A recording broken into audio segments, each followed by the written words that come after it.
today we have a really cool guest. I'm excited to learn a lot about this. In fact, Bladen and I were trying to do this a couple weeks ago. Kind of life got in the way. And I was actually supposed to be out in Arizona myself to go shoot with him. Again, didn't make it, but I'm planning on coming back out there soon. So I have a really fun guest. I got a lot to learn here, and it's a little bit different than usual. So I think it's super cool. But like I said, we have Bladen Benson. He's all the way up from Mesa, Arizona. And I was like, well, what does this guy even do? And the short version of it is that he kills pigeons with hawks. But there's way more to it, we all know.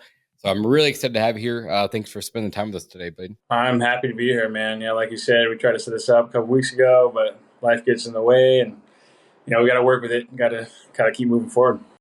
Yeah, so cool. But thanks for being here. And I know that you kind of heard my first question, but if you and I were in high school together, junior in high school, who was Bladen back then? Who was Bladen back then? I mean, I was practicing falconry back in high school, but I didn't want anybody to know because I always felt like it's a little weird. I don't really want people knowing I train fly birds, all day long. That's just what I do. But yeah, I did 3 sports in high school. And then all at the same time, I was still flying hawks and training them. And it was a passion of mine. And being able to fly them through high school, despite having school in sports, is actually what led me to do what I'm doing today. I had to find ways and time to fly the hawks because, I was at school from 4 a.m. till 5 p.m. because of school and sports. And, there was no time to fly hawks. So I had to figure out, hey, how can I fly my hawks given that it's nighttime? How can I do this so they can still get exercise, I can still have fun, and I can still practice falconry? And I was actually able to train the hawks to fly at nighttime and to work at night, even though that's not at all what they do. Like they don't fly at night. That's owls. Hawks don't do that whatsoever. Gotcha. So, okay, go back to high school. How do you find hawks as a passion? Like, what was your first interaction? I started practicing falconry with my grandfather at age 10. We found an injured falcon on the ground at the airport, and we ended up, taking it home, taking care of it, mended its wing, and actually released it back into the wild. And during that whole process, we fell in love with the bird, and I came across falconry, which is the use of trained hawks and falcons for hunting, and it kind of took off from there. And my grandfather and we got into it together from a very young age. And I mean, I'm 24 now. I've been practicing since I was 10 years old. That's super awesome. And then when did you decide that, hey, I'm going to turn this into a business? Was it right in high school? Was it right after high school? No. So, I mean, I went through high school. It was just a hobby, sort of a lifestyle back then. Went to college, and I started to really dislike college. College wasn't for me. I didn't like the classes. It felt like high school all over again. I had a couple jobs in between that actually used hawks at resorts. So we'd go to these resorts. We'd fly the hawks around and scare birds away from guests while they were eating. A lot of birds out here in Arizona. A lot of crows love to bother people and peck at their food as they're trying to eat outside. So that was my job, I'd say, from age 18 till I was 20 years old. In between then, I dropped out of college, and I'm like, I could do this a little bit better because I had a certain way of practicing falconry and using it to help people. I actually went outside one day. It was about 4 a.m. I was about ready to start my shift at this resort. I was walking, and I got pooped on by a pigeon. So I looked up, and there were some pigeons, roosting in this little pergola outside. And I thought to myself, I had my hawk in my hand because we were just hanging out, having some coffee, hanging out, waiting for the day to start. And I go, okay, I wonder if I can throw him at those pigeons while it's dark using a flashlight. And so I had a flashlight on me, pulled it out, shined the pigeon, and boom, my bird, Tony Hawk at the time, he flew up, grabbed the pigeon, brought it down. And I'm like, this is nuts. Like I could definitely help people out with this and create a business around this. So that's kind of where it took off. And so at the time, do you know anything about pricing? Do you know anything about business or anything like that?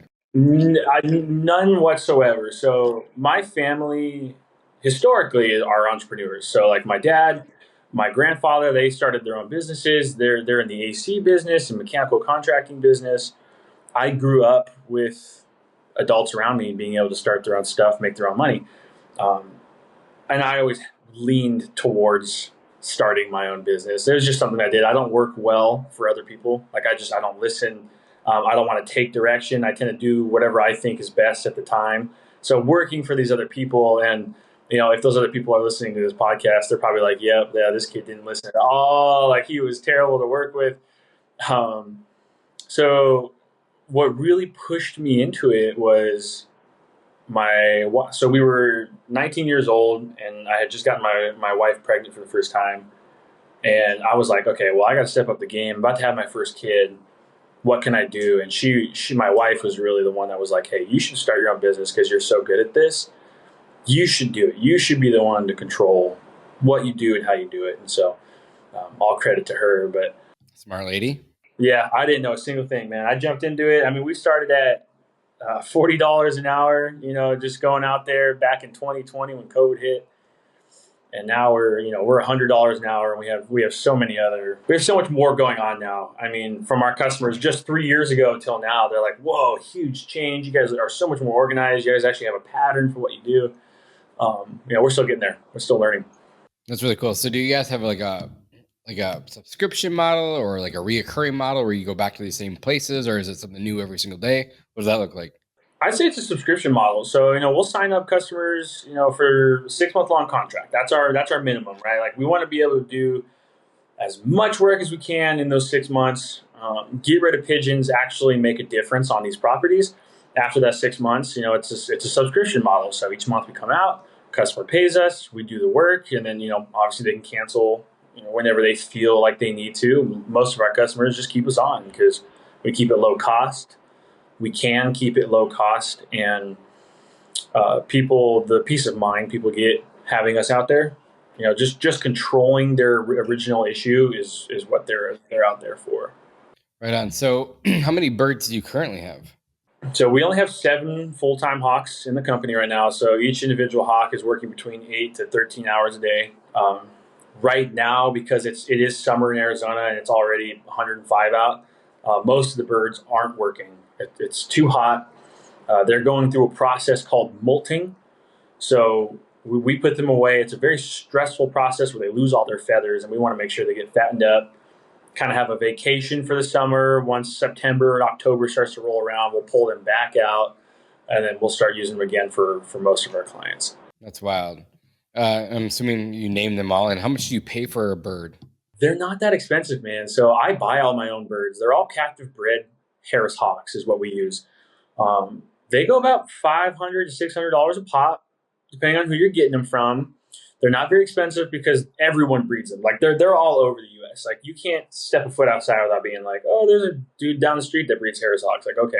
I'm new to this world, so it's fascinating. No, yeah, ask away, man. It's totally different. A lot of people are like, oh, there's just dudes that breed Harris hawks. Like, yeah, it's like puppy breeders. Like they're all over. They're just kind of hiding. You just have to go find them, Gotcha. We buy most of our birds from a gentleman in New Mexico. His name's Matthew Mitchell. Great guy, old-time falconer. He breeds all my birds for me.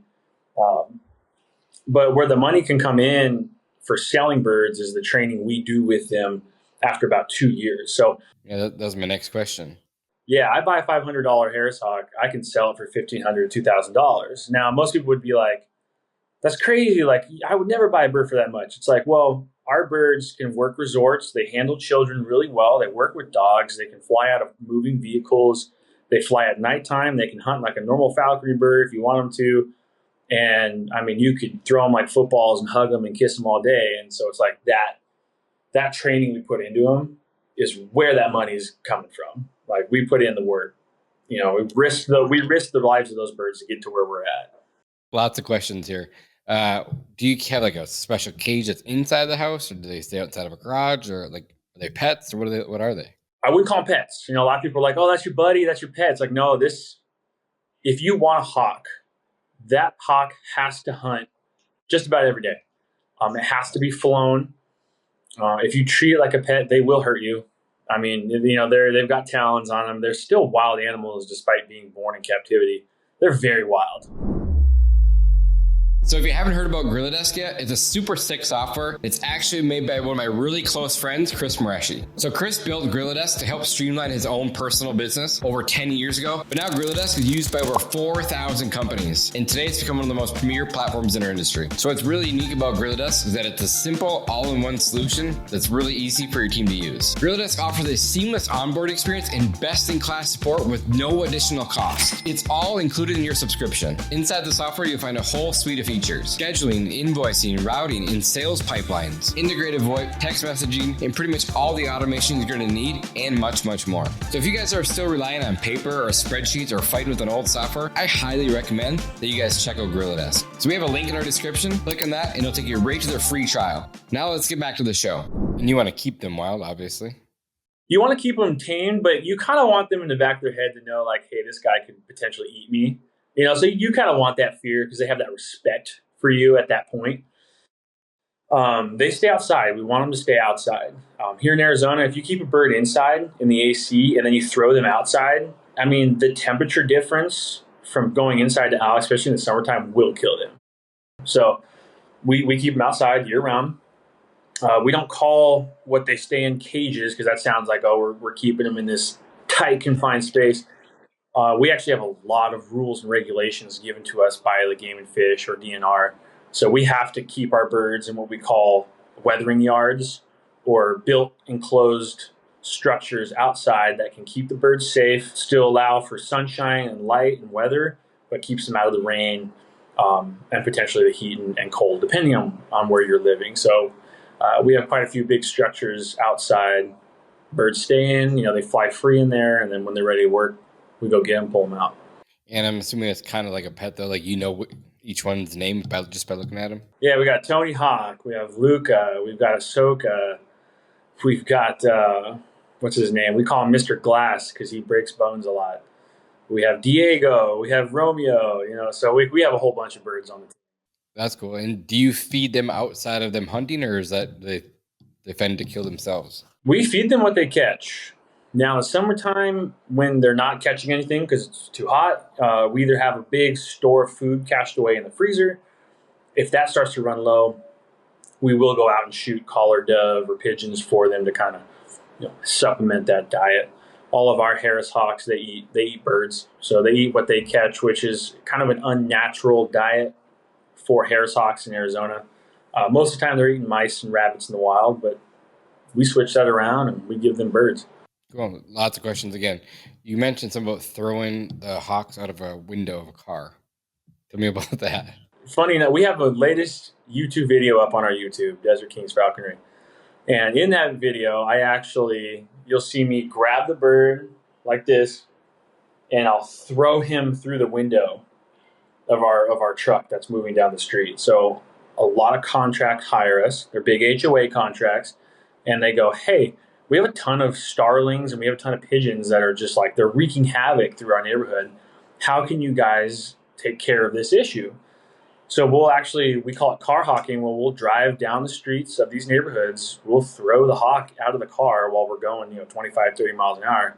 And he'll fly, he'll go catch those animals that are kind of waiting on the side of the street or in the grass, foraging and eating. And one way, because Harris hawks are not very fast. They're not naturally bird catchers. So you'll see a lot of my handlers in some of our videos they'll grab them like a football and throw them out the window to give them that extra edge on the birds. It's really funny to watch. That's wild. How many handlers do you have per bird, or how does that work? So we have 7 birds, including myself. There's 3 full-time handlers. Hiring individuals out here in Arizona to handle hawks is really hard. We're bound by a lot of regulation, a lot of laws. In Arizona, I'm legally not allowed to hire anyone that hasn't had a falconry license for 2 years. So they have to have a falconry license for 2 years. Then legally I can come up and say, hey, do you want a job doing this for work? Now, name 3 people that fly hawks. I can name one now. I'm in the community. I barely know, 10 people. So it's like, it's very hard to come across. Luckily, we have a really wonderful team of guys working for us right now. And part of our goal with Desert Kings Falconry is teach conservation, teach falconry. If you want to get into falconry, we will help you do it. We will help you get there. We'll also teach you ways to practice falconry in a new world, in an extremely rural environment. Extremely urban environment. Houses are going up, places are getting built on. So next natural question, I think, is probably what everyone's thinking. How do you train these things? A lot of experience, a lot of patience. We train them like dogs in a sense. Hawks are linear learners. So once they learn one thing, they can move on to the next. And then they'll remember everything you've taught them moving forward. Whereas dogs, I forget what you call it, but dogs can kind of go in a circle, right? Like you teach them to sit and you kind of have to go over it. You know, they'll remember. If you don't keep up with it, they'll forget. Hawks are linear learners. So as long as we have treats and we give them food and we keep them hungry enough to want to work, that's how we train them. And that's how they do their work. If they're not hungry enough to work, they're not going to work for us. It doesn't matter how well trained your bird is. If you have a fat bird that's not hungry, he's not going to work for you. So we have to really control their metabolisms and control their weight. So are the birds trained to find specific animals themselves, or like can each bird do a little bit of everything?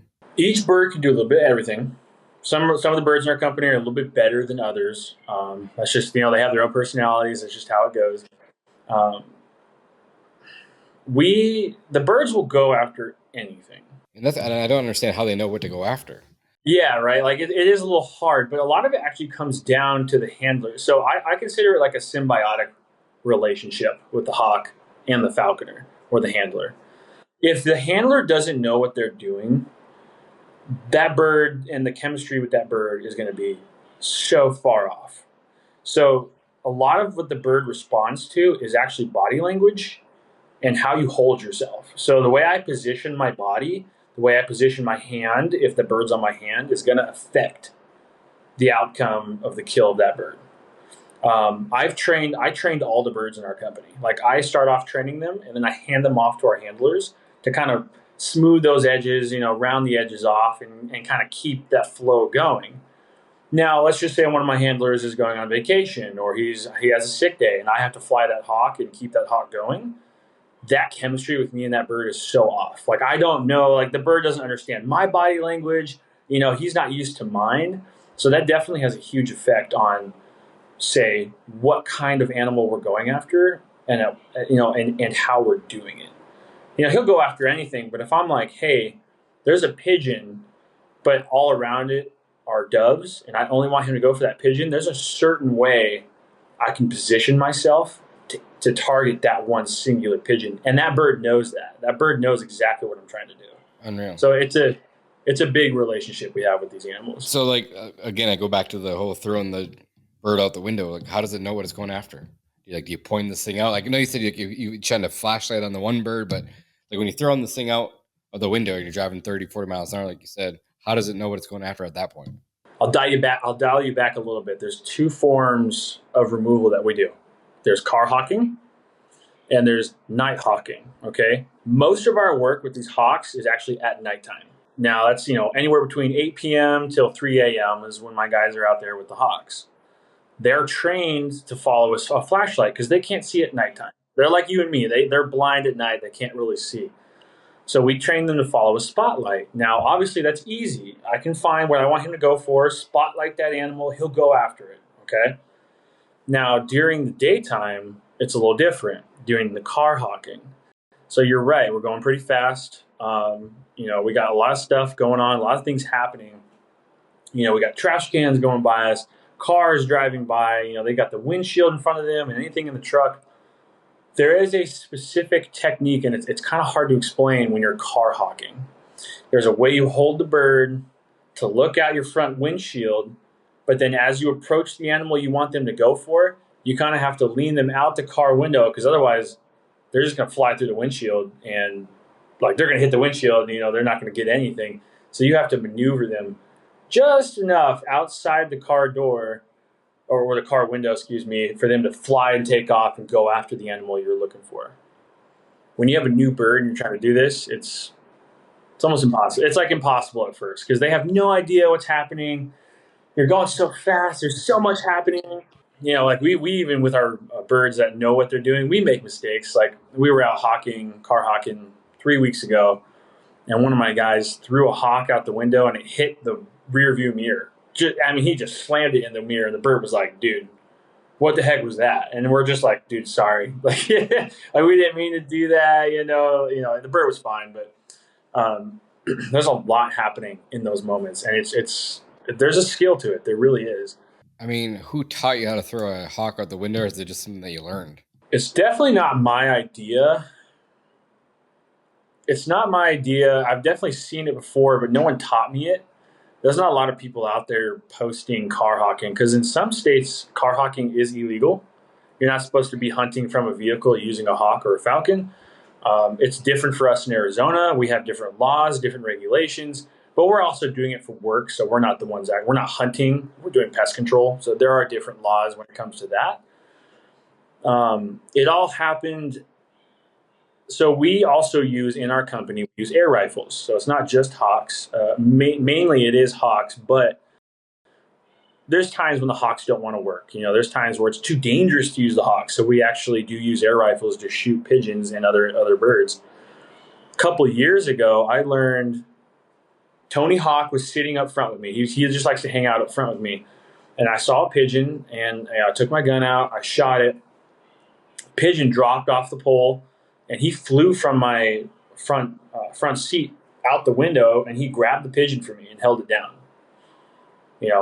And so it kind of sparked thoughts in my head. I'm like, can I use him as I'm driving down some of these roads to catch pigeons? Like it was kind of an accidental thing. Like I wasn't planning on doing it until I did it.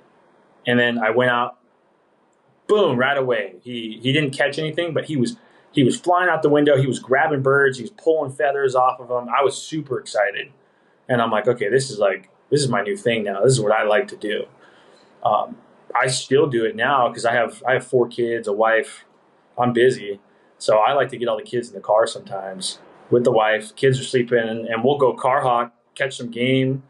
Everyone can be in the AC in the car, and we're still having a great time. Is there specific birds that you guys are targeting? Is it only starlings and only pigeons? Or is there more things that they have to learn besides those 2 things?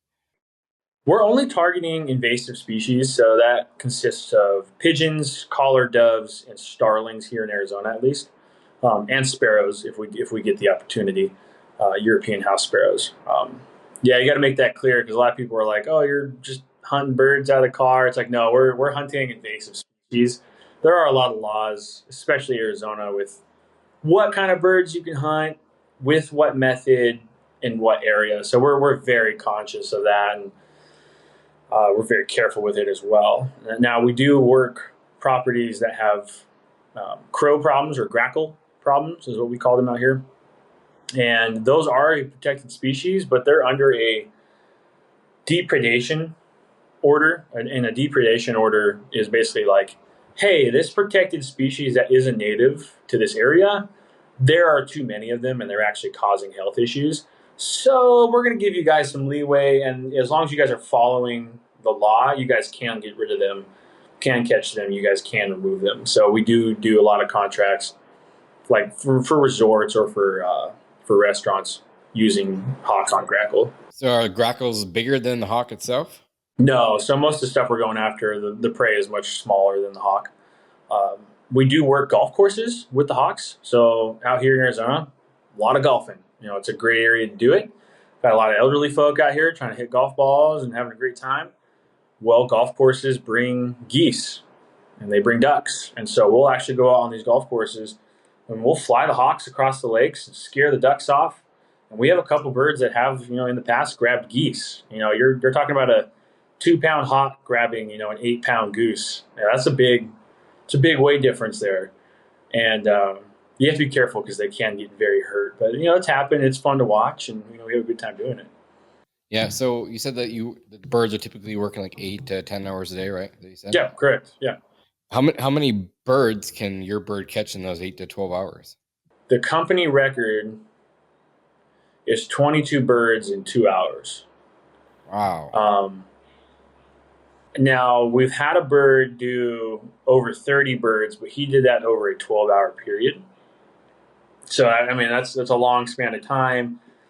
He was given a lot of rest in between, but the hawks can't do a ton of birds at once. I mean, it's a lot of work for them. It's like you or me trying to chase down a dog or a coyote or something, trying to catch it. You know, like how many times a day could you really do that and be successful at it, right?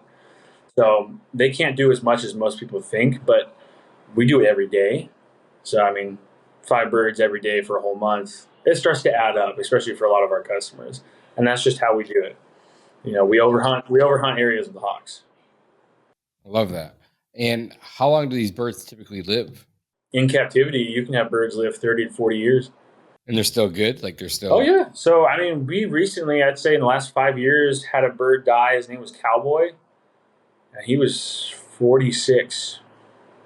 Yeah, he was 46. He was still hunting, too. And he just kind of one day, he keeled over at 46 one day. You know, he just died. So do you find that the veterans are better or the rookies better? That's the question right there, man. So, you know, a lot of people would think, oh, the veterans are better because they know what they're doing.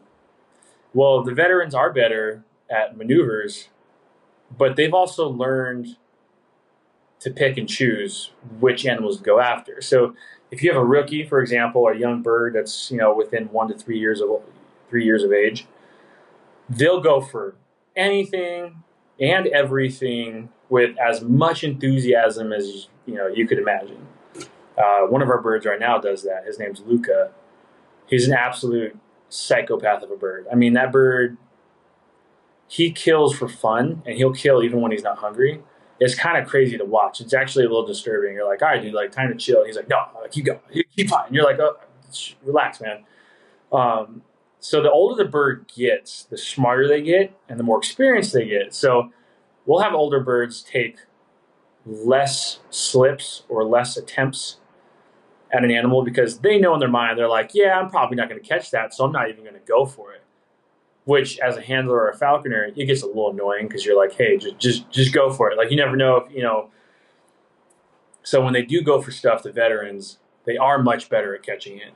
They have their maneuvers down. They know what to go for and what to look for. But the rookies, it's refreshing to watch because they're so enthusiastic about it. Like, they don't care. Like, they're going to go 100% after everything they see.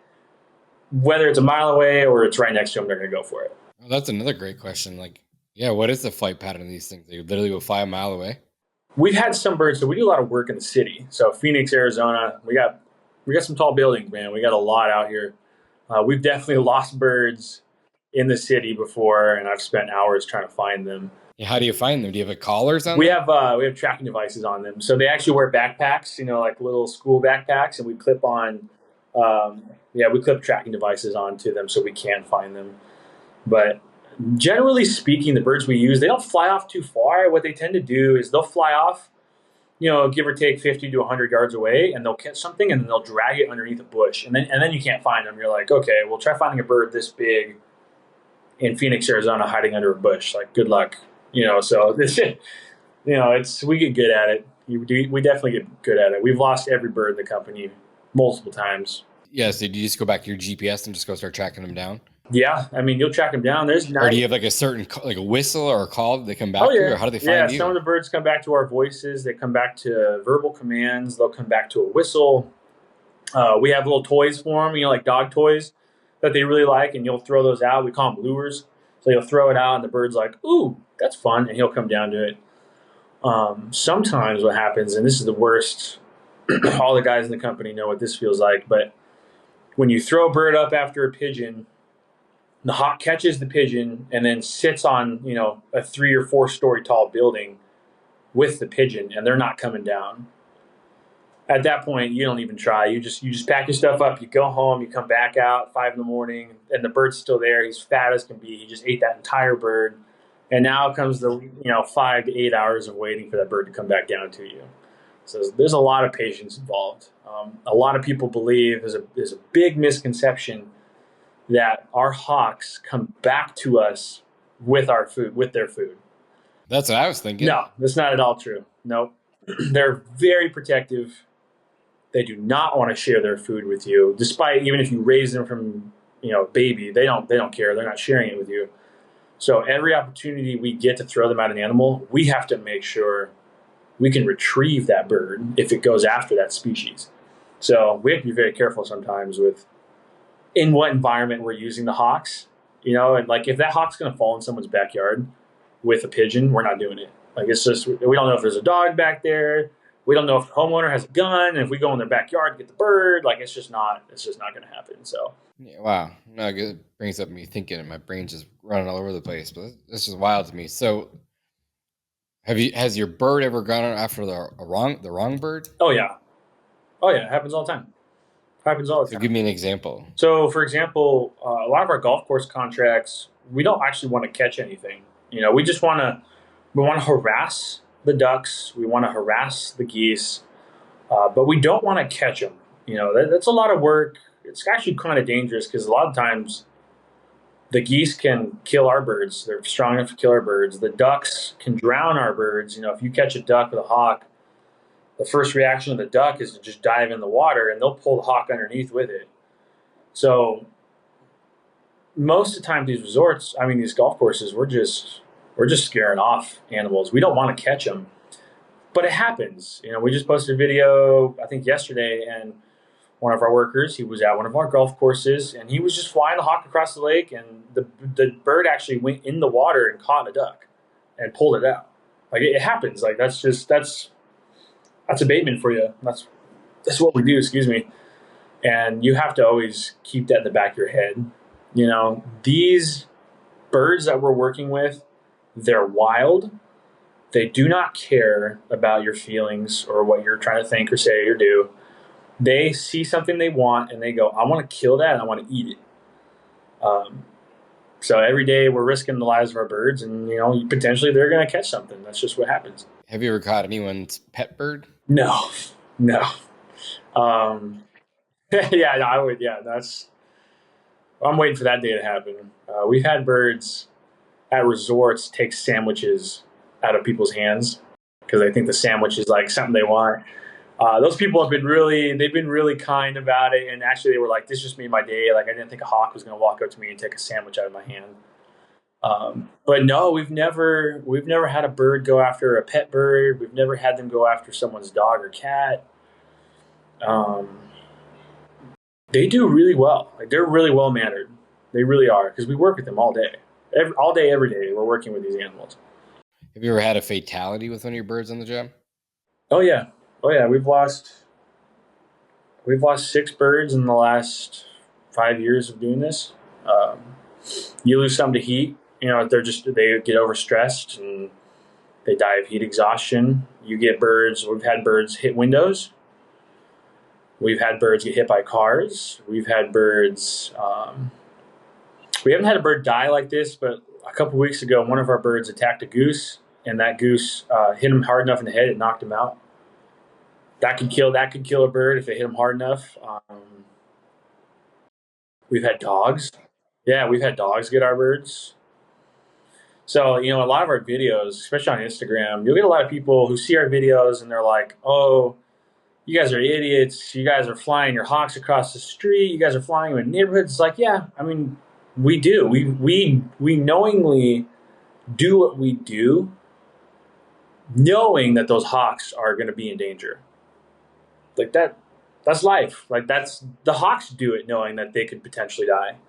But I'd rather see my hawks die while they're working than be stuck in some cage somewhere and they die because, they never got out. Like if my hawks died tomorrow because they were chasing a rabbit or a duck or something and they got hit by a car or something else got them, that's how it is. And you always have to prepare for that. So they'll chase rabbits too?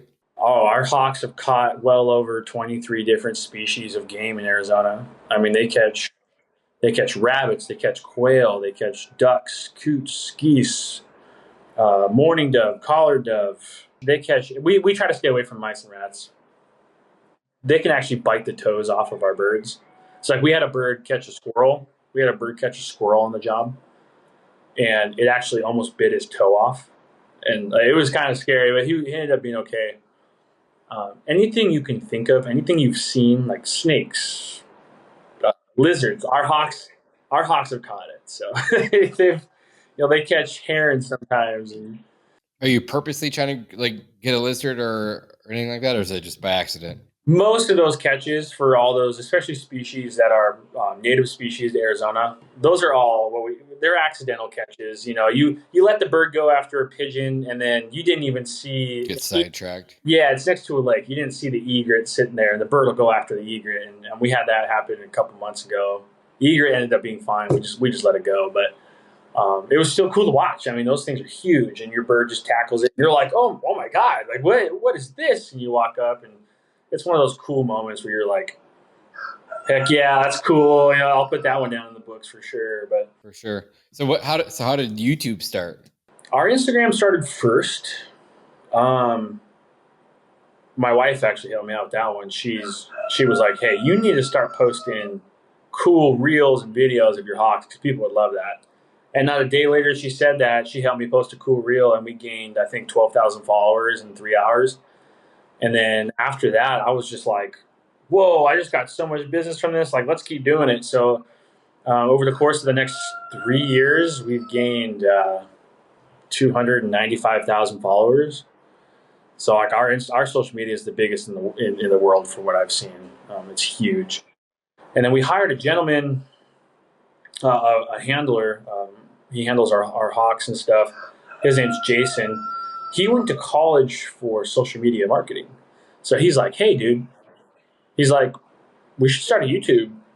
And I'm, knowing me, I'm like, hey, I don't know much about editing videos and stuff. He's like, dude, I can help you out with that. So we started our YouTube a year ago, and we're at like 86,000 subscribers right now. Like, it's going great. Like, we're using our YouTube to support, yes, our business, but we're also trying to support new falconers, like people who are like, hey, how do I get into falconry? What is falconry? Like, what is this? Like, we're throwing up videos up there trying to help people out and bring people closer to this very ancient sport that's been practiced well before the Egyptians and everything. I mean, they believe falconry started before the taming of wild dogs. Like, falconry was falconry. Like, it was the first thing out there. Let's bring people to it. Let's teach them how to do it in an environment where there are cars and there are houses. Like, let's teach them to do this. Yeah. So do you have like a coaching program, or people come out to see you, or how does that work? So we don't have a coaching program set in place, but if people want to reach out to us, and we get people reaching out to us all the time just from our website, and they're like, hey, like, I've been trying to be a falconer for years and I can't find anyone to help me. Can you guys help me? And I'm like, heck yeah, let's do it. Let's come with us. I'll take you out. We'll show you how the birds work. We'll teach you and train you how to get ready for your test and how to build your facilities and all this good stuff. And yeah, people really enjoy it. We really enjoy it. And I know I've seen like falcons at like a big athletic field, right? Like they'll use them around there, like sports complexes. You guys do something like that too? We do. 95% of our work is commercial.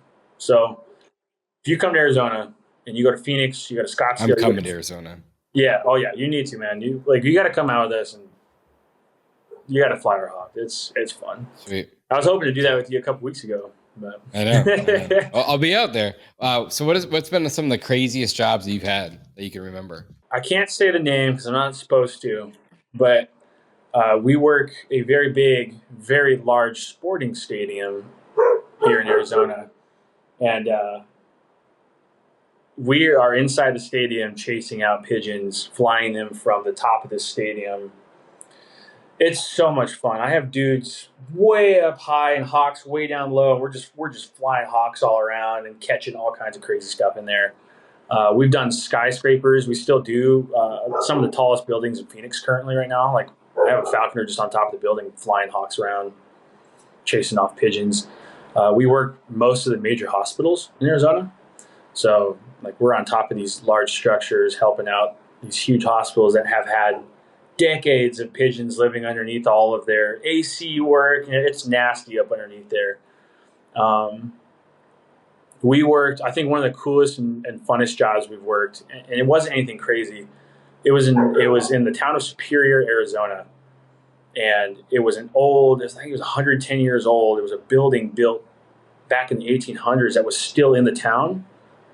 And one of my workers and I went in there, and we caught 153 pigeons in 2 hours. it was such a fun night. Like we just had a great job doing it. You just take all the birds at once there, and can you fly them together, or they have to be flown separate? Oh yeah, so these birds that we use, they can fly in what we call packs or casts of hawks. So the Harris hawk is known for flying in family member units of up to 10 birds, and so they do work well together. They really do. We don't do it much just for the safety of the birds, because sometimes they don't get along. We want to make sure, like, hey, everything's going all right. But it's fun watching multiple birds fly together, chase the prey they're going after, and take it down. Oh, I bet it makes for some really good video content. Oh yeah, no, we make some good videos with it. So, how do you just have your phone with you recording it? Do you have a guy that's out there following you with the camera? We have a nice, 1080 HP camera that we use sometimes. I just got those new Meta glasses, the ones with the cameras on them. Those have been really helpful for videoing a lot of stuff. And yeah, just iPhone, like passing by someone who's outside. We're like, hey, you want to video us real quick? And they're like, heck yeah, man. Like, this is great. So we do a lot. We have a lot of fun with it. Our next adventure is to put a camera on the head of one of the hawks and do it that way. Is it possible? Mm-hmm. Oh yeah. We just have to get the small cameras and just do it. Set it up on their backpacks. So what is there some, like, I don't even know some of the questions to even ask. I just don't know enough about falconry. What are some questions that I should be asking you that I haven't yet? You've asked a lot of good questions for just the general viewing population. They're amazing creatures. They're not pets. Well, one question you could ask is, how do you start a business like this? And we help individuals do this all the time. The biggest issue with this, legally in the US, you cannot start a falconry business and make money with it unless you've been practicing falconry for 8 years and you have a master falconer's license given to you by your state, Game and Fish. At that point, you can then apply, after your 8 years, you can apply for an abatement permit, which allows you to make money off of captive bred predatory birds. So that's a big one I get. I get a lot of guys from like Michigan, Texas, and Las Vegas will call me, and they're like, dude, like, I want to do this. I want to get into falconry. Like, I want to use hawks and falcons for my work. Like, I already own a pest control business. I'd love to do this. And I'm like, great, go get a falconry license. Call me in 8 years. Like, there's no other way around that. And every time I tell it to people, they're like, oh, okay. Like, I thought you could just go get a falcon and use it. It's like, no, there's a lot of work. You have to go out and start working with your falcon for at least 8 years, right? And then you have to certify, test, and then the state license. Yep. You have to pass your apprenticeship, your general class falconer's license, and then you get your master's. And then at that point, you can apply for a permit. So it's just not like anyone can go start a business. So you're in quite the niche. It's a huge niche. And, I had already been practicing it for over 10 years by the time I was like, hey, I want to start a business. And then when I read the rules, I'm like, okay, great. Yeah, I qualify. I can do this. I have the opportunity to do this. That's wild. So do you know how many other companies out there in the country that do falconry total? There are a few. I don't know them all. I can only name a couple off the top of my head that are rather large. Like you have Inca Falconry, you have Falcon Force, you have Airstrike. Oh, I'm trying to think here. That's about it. So you'd say there's half a dozen? Maybe. And doing what we do, I think there's one dude in Vegas. His name is, what's his name? Dave Canellis. Dave Canellis in Las Vegas does exactly what we do. But that's it. Like, no one flies their hawks at night. No one car hawks their birds. No one does what we do. I don't know if it's out of fear. They don't want their birds to get hurt or die, which is going to happen. I don't know if it's out of publicity because, we get a lot of rap for what we do. For a lot of people who love pigeons, we get a lot of negativity, but, we love the negativity. We take it all in. We're like, yep, keep it coming. Keep it coming. It's just going to grow some more. It helps the algorithm, that's for sure. Yeah. Yeah, I hire my brother sometimes to troll people on our posts, so it's really funny to watch. But That is good. What do the next 5 years look like for you, Bladen? really stabilize this business. So we're learning a lot. I'm a big game hunter, so I like to leave. I like to go out in the mountains of Colorado and everything and go hunt elk and deer. So the next 5 years for us is, like, let's get this organized. Let's get this business working so it actually works. It actually produces results, and our customers can see that and keep growing from there. I think we can be, and if not already, one of the biggest pigeon control companies in Arizona, if not the Southwest. So what we do works. It works really well, and our customers, if not all of them, are pretty happy. So if you had a magic ball, how many birds think you'll have in 5 years? I keep the number low, man. In 5 years, I think we're only going to have like 12 birds. I don't like having extra birds just sitting there. I hate that. If I'm going to have a bird, that bird's going to be flown. So I wait until I'm like each bird is just every day working, and like even they're starting to run low on energy. Then I'll get another bird.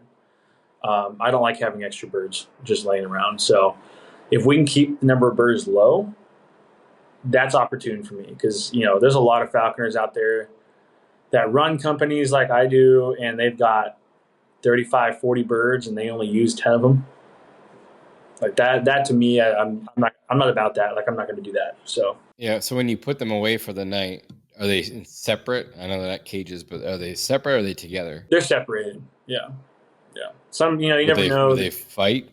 They will sometimes. Yeah. And in the wild they fight, but they have the whole world to fly around in and get away from each other. But, with us, they're in, smaller enclosures compared to their outside world.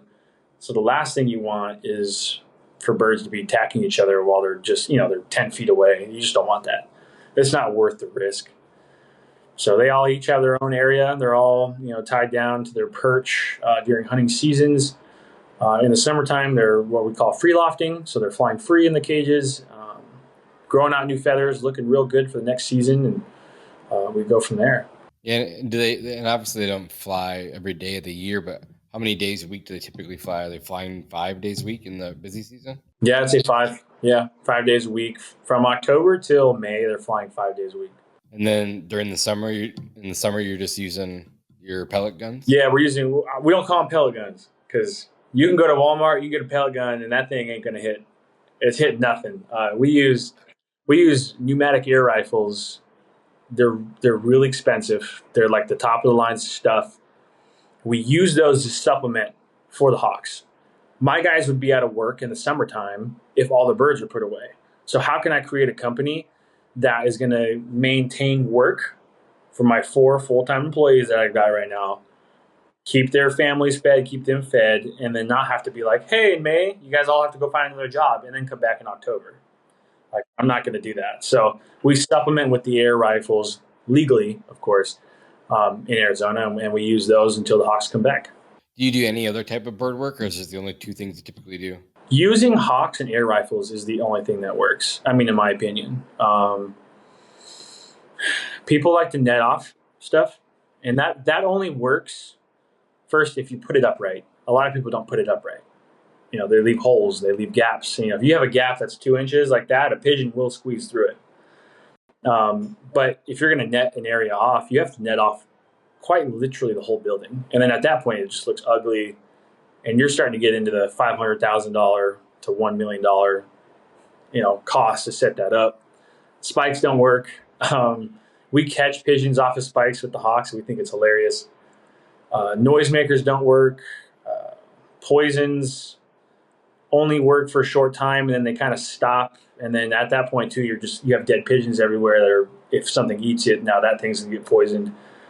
So if you were to come to me and go, hey, Bladen, what works? Hawks work and air rifles work. That's what works. And we don't offer anything else, because once we go to a property and we clear out their birds, I mean, they're in a sense bird free for at least a year. If they don't hire us again, they're bird free for a long time. And then that subscription where we come each month, we keep it low cost.